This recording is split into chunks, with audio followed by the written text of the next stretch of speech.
Rice farmers in the Philippines face substantial yield losses, averaging around 37% annually due to pests and diseases.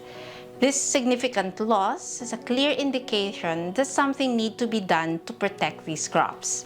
The PRIME project evolved from the crop health component of the Philippine Rice Information System, or we call it simply PRISM.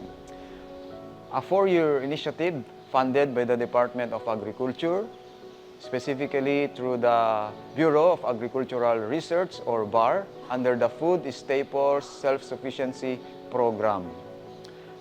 PRISM's goal was to establish a platform and information system to track key rice data, including area, production, yield, crop health, and damage from floods or droughts. PRIME was specifically inspired by the significant yield losses caused by pests and diseases, where farmers reported losses of 16 to 26% depending on the season. These losses, often chronic for many farmers and devastating for the poorest, are influenced by complex interactions between pests, pathogens, the rice crop itself, and the surrounding environment. There is a need to improve current pest surveillance protocols. Before PRIME, there was a gap in the use of advanced technologies like remote sensing and pest risk modeling for rice crop management in the Philippines.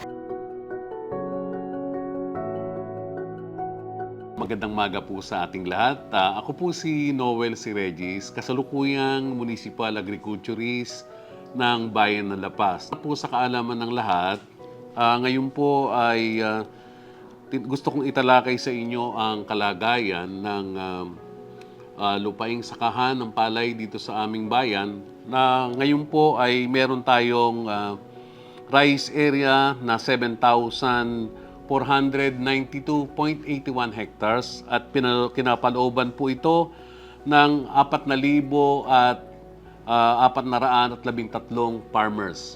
Tungkol naman po sa usapin ng peste ng palayan sa aming bayan, ang mga naging problema po ng mga nakaraang taon ay mga sumusunod. Una po, ang rice tongrovirus, ang bacterial leaf blight, bacterial leaf streak, ang brown plant hopper, green leaf hopper. Dapat po ito ay magkaroon ng katugunan, lalong-lalo na po sa mga panahon na ito, dahil lubha po itong nakakaapekto sa kabuhayan ng ating mga magsasaka. Magandang umaga po. Ako po si Teodoric Dulen, na taga Barangay San Isidro, isang magsasaka. Ang naninira po sa aming mga palayan ay yung stem borer. Pagka yun po ang unang umaatake sa mga palayan namin. Pagkatapos noon, yun ng mga hanip. Kaya sa ngayon po, dito sa barangay namin, ang inaani po namin dito sa aming bukid ay medyo mababa, na maabot lamang sa mga 60 o 70 per hectares. Magandang araw po sa ating lahat. Ako po si Nelly Lane Bakay Mansano ng Lumboy, La Paz, Tarlac.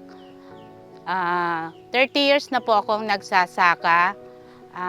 Bilang farmer po, marami po kaming mga pinagdaanan na mga pagsubok, lalong-lalo na po noong hindi pa po tayo napupunta sa mga modernization program. Isa na po rito yung mga peste na dumadapo po sa aming palayan. Minsan po, umaani lang po kami ng 53 kaban dahil may mga insekto pong sumisira sa aming palayan at hindi po namin alam kung ano po yung mga i-apply po naming gamot.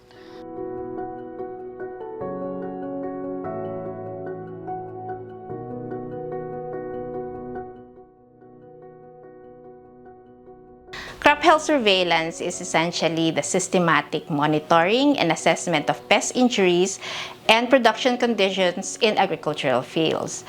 This process involves collection of data on a range of factors, physical, biological, socioeconomic, that affect crop health, and also looking at what is on the ground.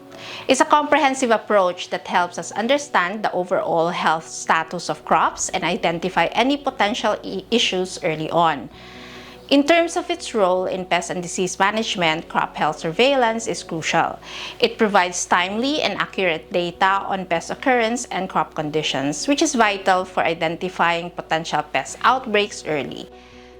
So in the context of the PRIME project, implementation and tools have been key to making crop health surveillance effective. The Pest Risk Identification and Management Project developed and promoted a standardized national protocol on crop health monitoring and management, which uses a mobile phone-based data collection app.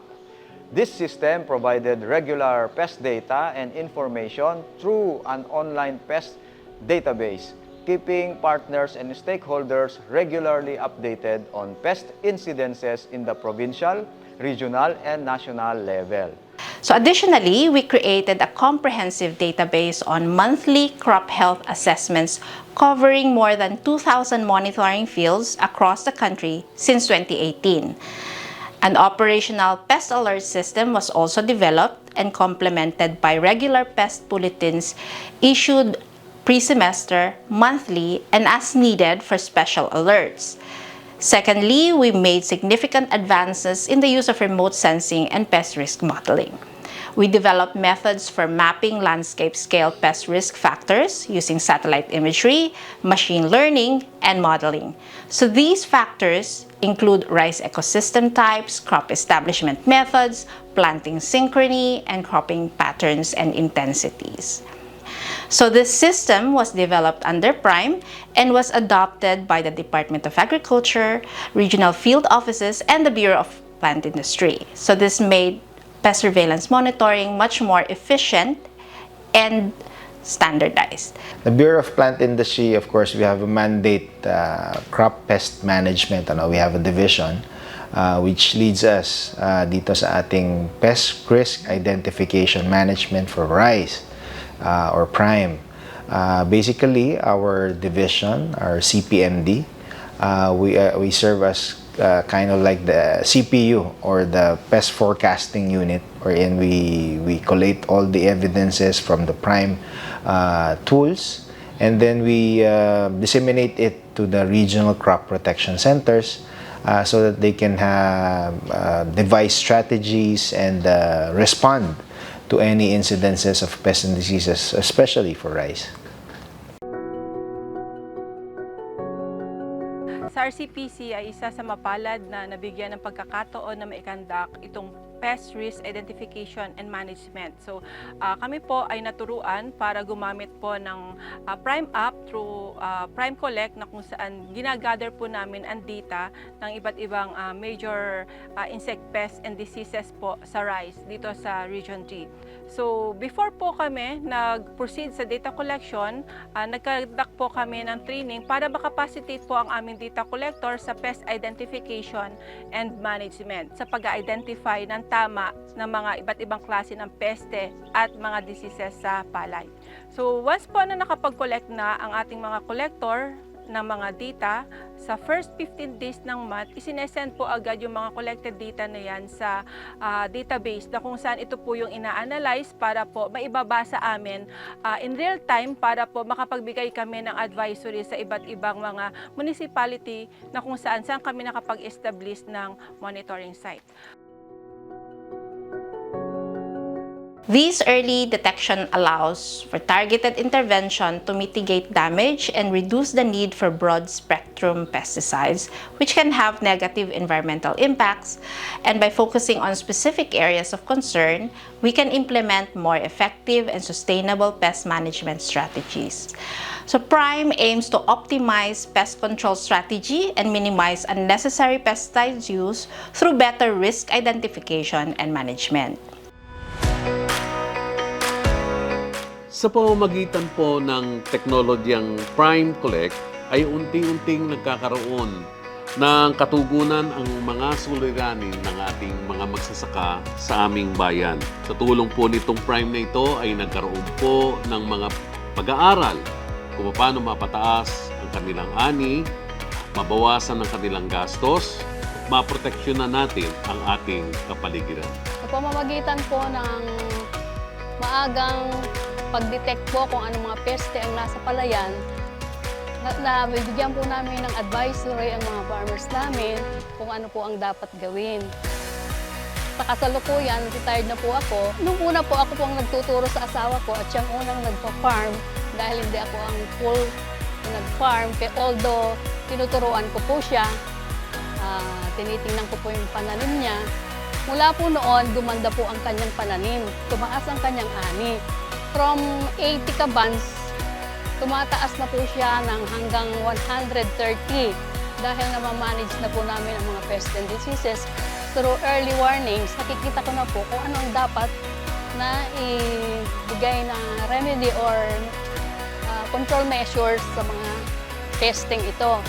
Buhat po nung natulungan kami ng Prime, ay tumaas na ang aming ani na maabot na sa higit 100, 120, ganyan, 130. Po ang pasasalamat namin sa Prime. Sa ngayon po ay medyo na-control na po namin yung mga insekto. Napakalaking tulong po ito na naibigay po nila sa aming magsasaka. Kami po ay umaani ng napakaganda. Na dati po sa 53 po, ngayon po kami po ay umaani ng 170 to 200 kabans. Dahil po yon sa mga pagsusumikap po ng aming LGU, DA, sila po yung katubang namin upang mabantayan po namin ang aming mga pananim. Kaya nagpapasalamat po ko sa mga programang ipinagkakaloob niyo po sa amin. Napakalaking tulong po ito para sa amin bilang magsasaka. Maraming salamat po. PhilRice is incorporating Prime data into their Palay Sikatan and Rice Seed System initiatives to refine their variety recommendation strategies. Beyond rice, BPI is planning to use Prime as a template for monitoring other major crops, and this expansion will allow them to apply the proven methodologies of Prime to a wider range of agricultural products, contributing to pest risk mitigation and reduced crop losses across the sector. Secondly, the Agricultural Training Institute will adopt our e-learning platform and training modules. By integrating Prime's resources into ATI's curriculum, we can ensure that a broader audience of agricultural professionals and farmers have access to standardized courses on rice crop health, pest surveillance, and other topics. Right now, the Prime project is institutionalized within the Department of Agriculture through BPI, which has the mandate on pest surveillance and monitoring. So this is supported by the Department Order 09-2020, which aims to rationalize and strengthen crop pest management functions. This institutionalization ensures that the project's benefits continue to be realized over the long term. And in terms of disaster management, Prime plays a crucial role by providing early information and advisories on pest occurrences. We thank the Department of Agriculture National Rice Program through the Bureau of Agricultural Research for funding this research program, including the development of the sustainability planning to ensure that there will be long-term use of the outputs of Prime.